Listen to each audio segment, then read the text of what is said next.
So we've already seen how a client can create temperature readings. So we did this with Paho and Python and created random temperatures that we then fed to ThingsBoard. And we saw how ThingsBoard could use the rule chain to pass it on to Firebase, and we could store it in Firebase. Now what we have to do here is I want you to create on the client side not just a temperature but also humidity as well. So what I'm asking actually is that we're going to create an object, a JSON object, and I've got T for temperature here and H for humidity.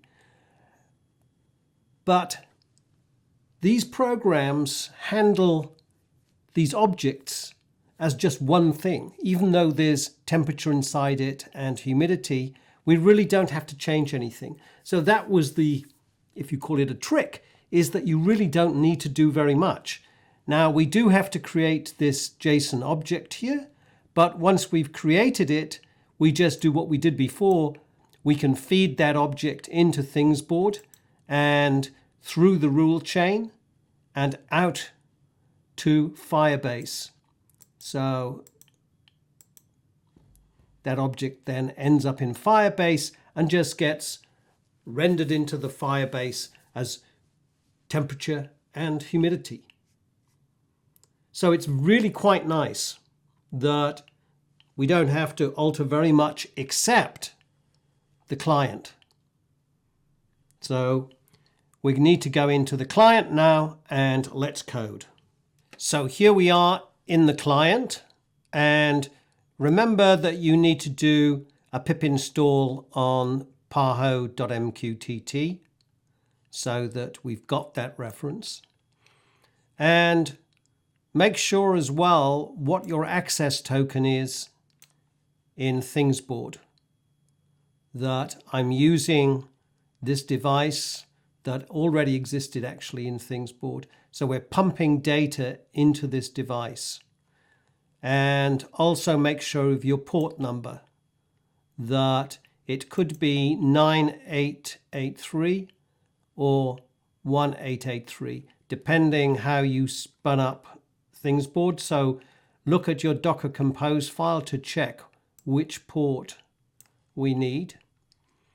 And then all we need to do is we create this sensor data object that is a dictionary in Python, but it's actually just JSON, that we have the curly brackets, then we have a key value.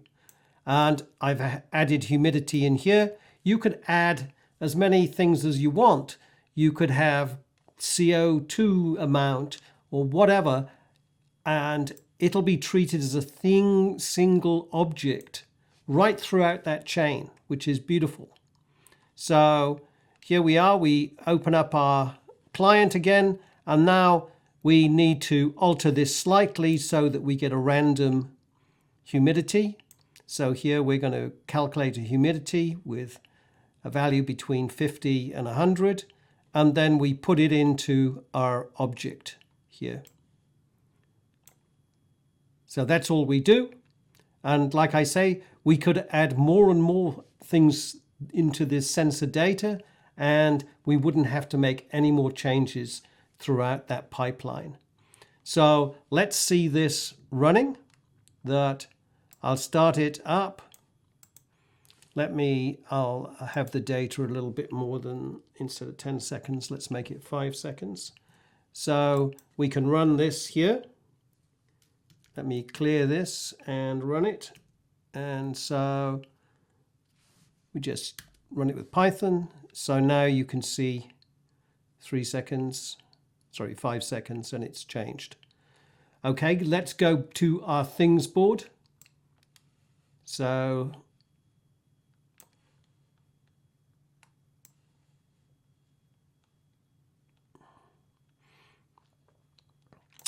here we are in ThingsBoard. Let's look at the device that I'm using. So I decided to use this device here, DHT11. So if I go to that device, And if we look at the latest telemetry, you'll see it here changing. 68 for humidity, and now it's 80 for humidity. So that object, if you like, is being captured there. And if we go to our rule chain, our default rule chain, we'll see that, I'm going to squish this down a little bit so you can see it properly. Here we go, that I've added, well, we already did this actually.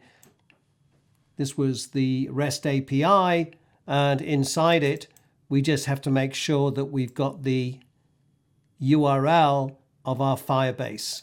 And now if I go to Firebase, so here I am in Firebase, and let me scroll down, and you see them being added. There's one, last one is NC now, 5 seconds later. And if we look inside one of these, we'll see that we've got a humidity and a temperature.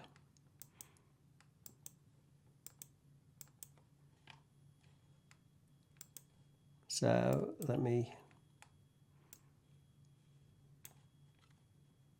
get out of that. It's holding that up, but we should be able to open any of them. So we've got our whole pipeline running, and now all you have to do is go back, and we decided that we wanted to display both humidity and temperature in ThingsBoard. So let's go and do that.